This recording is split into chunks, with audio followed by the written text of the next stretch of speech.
اعلی حضرت مفتی اعظم حجت الاسلام بریلی تجھے سلام۔ بسم اللہ الرحمن الرحیم۔ ماں سبق میں یہ بیان فرمایا کہ مشبہ بہی کی 4 صورتیں ہیں، دونوں حسی ہوں دونوں عقلی ہوں۔ مشبہ حسی، مشبہ بہی عقلی، مشبہ بہی حسی، مشبہ عقلی۔ دونوں کے حسی ہونے کی مثال جیسے صوت زید کالہمس، دونوں کے عقلی ہونے کی مثال العلم کالحیات۔ مشبہ بہی عقلی اور مشبہ حسی جیسے العطر کا خلقی رجل کریم، اور مشبہ بہی عقلی ہو، مشبہ بہی حسی ہو اور مشبہ عقلی ہو، اس کی مثال کیا پیش کی؟ المنیۃ کالصبح۔ ان 4 صورتوں میں سے تو پھیلتے کوئی ایک صورت میں ذرا اشکال ہے، اور علامہ سعد نے اس اشکال کو بیان فرما کر اس اشکال کا جواب ذکر کیا ہے۔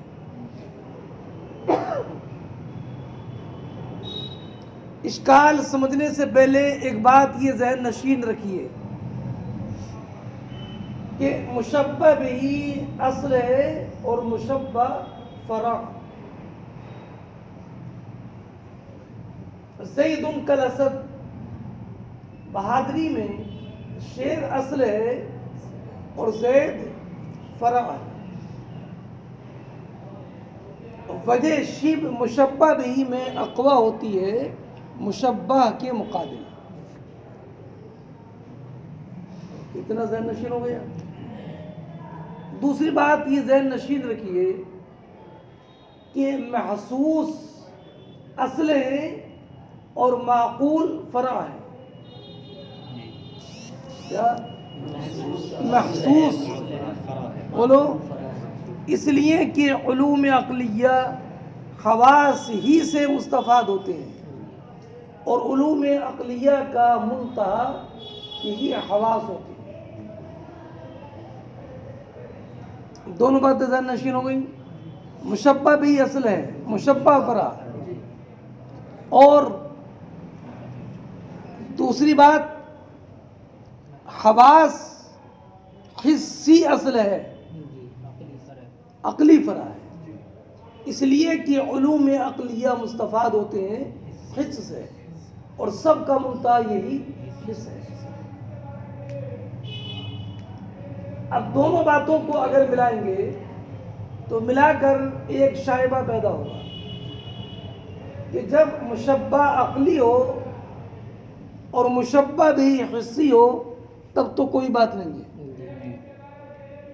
اس لیے کہ آپ نے مشبہ بھی حسی کو بنایا ہے، اور حسی اصل ہے، مشبہ بھی اصل ہے۔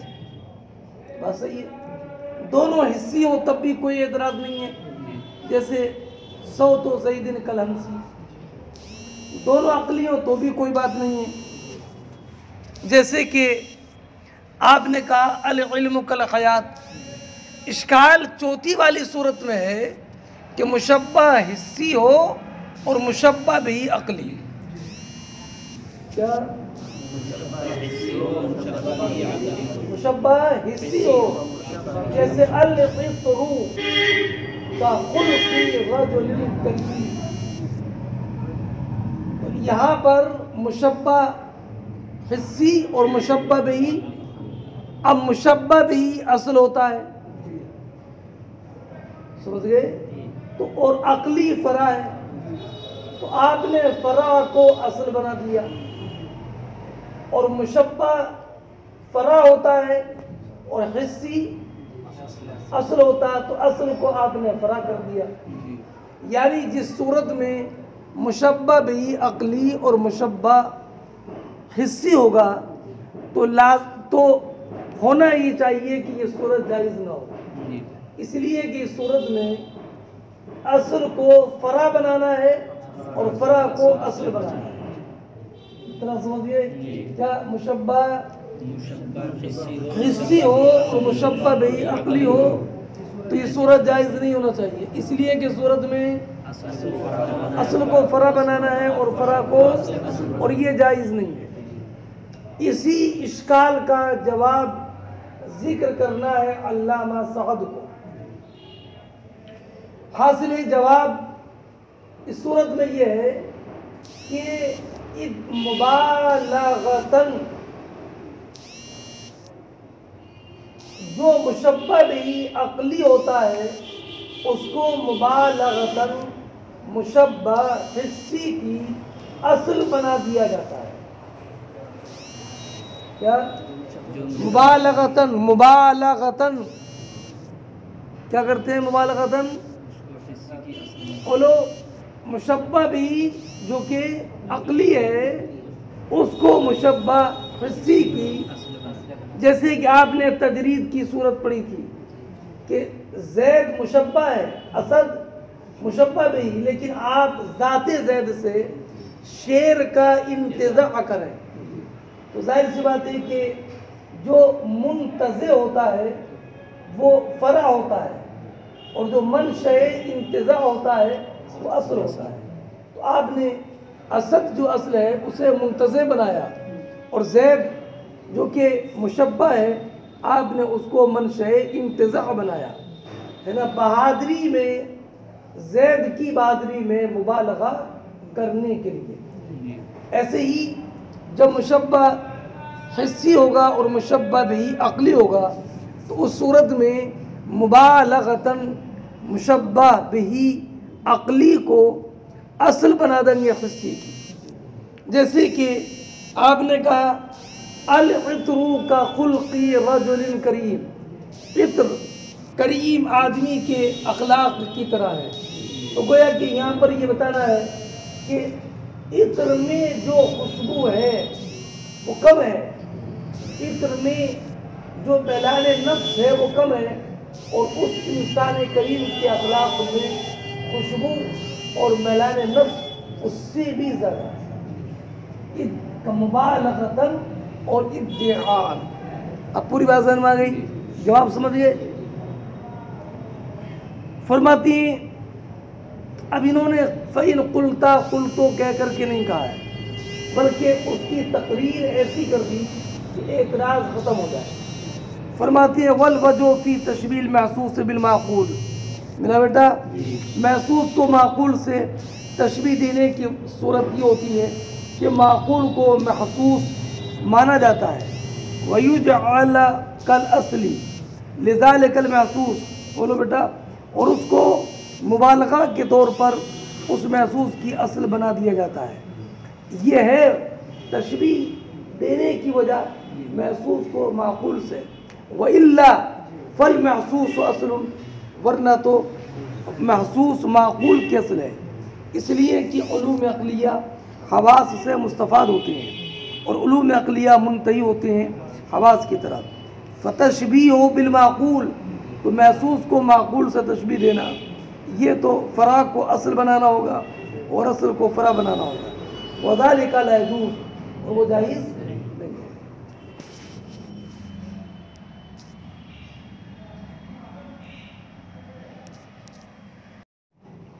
اب اگلی بات سنیے. فرماتے ہیں کہ آپ نے پڑھا کہ مشبہ اور مشبہ بھی یا تو حسی ہوگا یا عقلی. حسی جو حواس سے خمسہ میں سے کسی ایک سے مدرک ہو, حواس سے خمسہ ظاہرہ میں سے.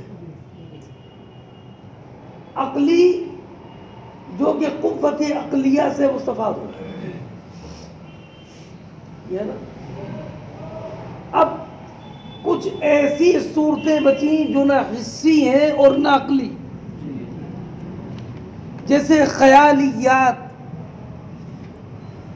وہمیات، وجدانیات. وجدانیات وہ ہیں جو قوہ باطنہ سے معلوم ہے. قوہ باطنہ جیسے بھوک، پیاس اور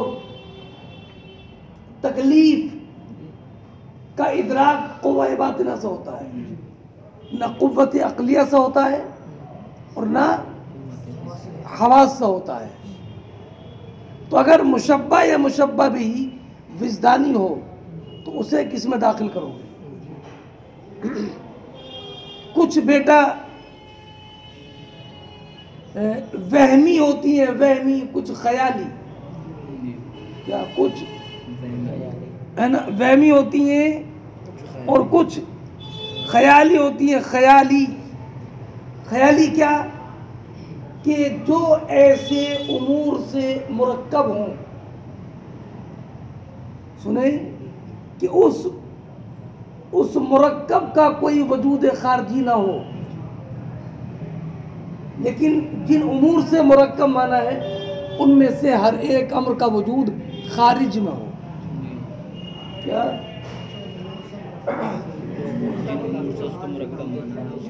جیسے جھنڈے کا وجود ہے کہ نہیں، یاقوت کا وجود ہے کہ نہیں، بولو. زبر جد جو پتھر ہوتا ہے اس کا وجود ہے کہ نہیں ہے؟ ان مفردات کا تو وجود ہے، مگر یاقوت بھی ہے اور جھنڈے بھی ہیں، لیکن یاقوت کا جھنڈا نہیں ہوتا ہے. کیا بیٹا؟ کیا جھنڈا بھی ہے اور لیکن بولو یاقوت کا، ایسی نیزہ بھی ہے اور زبرجد پتھر بھی ہے، لیکن ان میں سے ہر ایک کا تو وجود ہے، لیکن زبرجد کے نیزے نہیں ہوتے ہیں. سنیں، زبرجد کے تو یہ ان مفردات میں سے ہر ایک تو موجود ہے، لیکن ان کا جو مرکب ہے یہ موجود نہیں ہے. سنیں، اچھا یاقوت کیسا ہوتا ہے؟ سرخ، جانتے ہی ہو. زبرجد یہ ہوتا ہے سبز. سنیں کیا یہ سبز. اچھا اب ذرا عالم تصور میں گلے بابونہ سرخ ہوتا ہے. سنیں، اس کی شاخ سبز ہوتی ہے. جب ہوا چلے گی تو چونکہ اس کی شاخ نرم ہوتی ہے تو ہوا کی وجہ سے وہ شاخ ہلے گی. اور جو گلے بابونہ اوپر لگا ہوا ہے وہ لہرائے گا. کیسے لہرائے گا؟ جیسے جھنڈا لہراتا ہے. تو چلتی ہوا میں شاخ پر، ٹہنی پر گلے بابونہ کی تشبیہ دی ہے شاعر نے. کیسے تشبیہ دی ہے؟ کہ ایسے ان کا حال ایسے ہے کہ جیسے کہ زبرجدی جھنڈوں پر، زبرجدی نیزوں پر یاقوتی جھنڈے لہرا رہے ہیں. کیا؟ زبرجدی نیزوں پر یاقوتی جھنڈے، یاقوت کے جھنڈے لہرا رہے ہیں. تشبیہ سمجھئے؟ اس لیے کہ شاخ سبز اور زبرجد بھی، اور جو نیزہ ہوتا ہے وہ سیدھا ہوتا ہے، شاخ بھی سیدھی ہے. سنیں، اور جھنڈا جب لہراتا ہے تو اس میں حرکت ہوتی ہے. ایسے یہ جو گل بابونا ہے یہ بھی جب چلتی ہے ہوا تو ہلتا ہے. پوری بات سمجھ گئے کہ تیز ہوا میں اپنی شاخ اور ٹہنی پر گل بابونا ایسے ہے کہ جیسے کہ زبرجدی جھنڈے پر یا زبرجدی نیزے پر یاقوت کے جھنڈے پھہرا دیے گئے. سنیں یہاں پر گل بابونا مشبہ یہ تو حسی ہے لیکن مشبہ بھی کہ زبرجدی نیزوں پر یاقوتی جھنڈوں کا لہرانا یہ نہ حسی ہے اور نہ عقلی ہے. کیا یہ خیالی ہے. خیالی سمجھے یعنی ایسا مجموعہ جو فرض کیا گیا ہے ایسے امور سے کہ ان امور میں سے ہر ایک امر موجود فی الخارج ہے. ارے بھائی ذہن میں آئے تو اب اس مشبہ بھی کیا بولو گے؟ نہ یہ حسی اور نہ عقلی بلکہ یہ خیالی ہے. تو علامہ محمد بن عبد الرحمن قزوینی فرماتے ہیں کہ حسی کی ایسی تعریف کرو اور عقلی کی ایسی تعریف کرو کہ خیالی، فہمی، وجدانی یا تو حسی میں داخل ہو جائے اور یا عقلی. سنیں تو انہوں نے حسی کی ایسی تعریف کی کہ جس حسی کی تعریف میں جو ہے وہ خیالی داخل ہے. کیا تعریف کی؟ یہ تعریف کی کہ حسی وہ ہے جو خود یا اس کا مادہ حواس ظاہرہ خمسہ میں سے کسی ایک سے مدرک ہو. تعریف کی حسی وہ ہے جو کہ وہ خود یا اس کے مادہ حواس خمسہ میں سے کسی ایک سے مدرک ہو.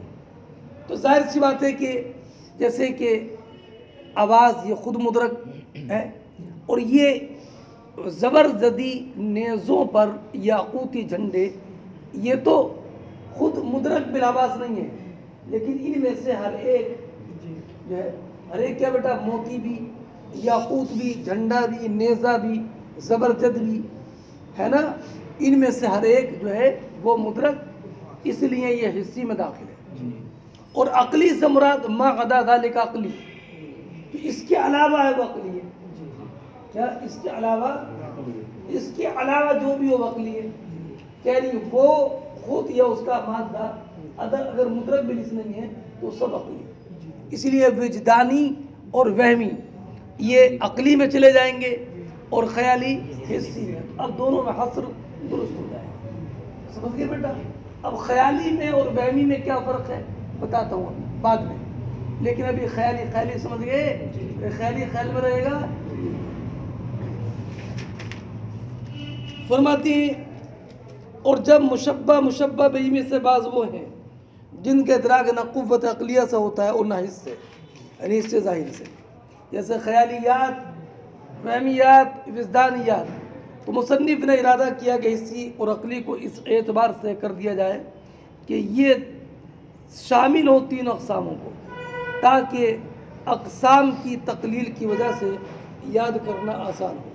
فقالا تو مصنف نے فرمایا حسی سے مراد وہ ہے کہ وہ خود یا اس کا مادہ حواس خمسہ ظاہرہ میں سے کسی ایک سے مدرک ہو. حواس خمسہ ظاہرہ سمجھ گئے؟ سما، سم، بصر، شم، ذوق و لمس. فدخل فیہ بولو تو ہمارے قول او مادتہ کے اضافے کی وجہ سے حسی میں داخل ہو گیا خیالی وہ معدوم ہے کہ جس کو فرض کیا جائے مجتمع کر کے ایسے امور سے کہ ان امور میں سے ہر ایک مدرک بلیس ہو.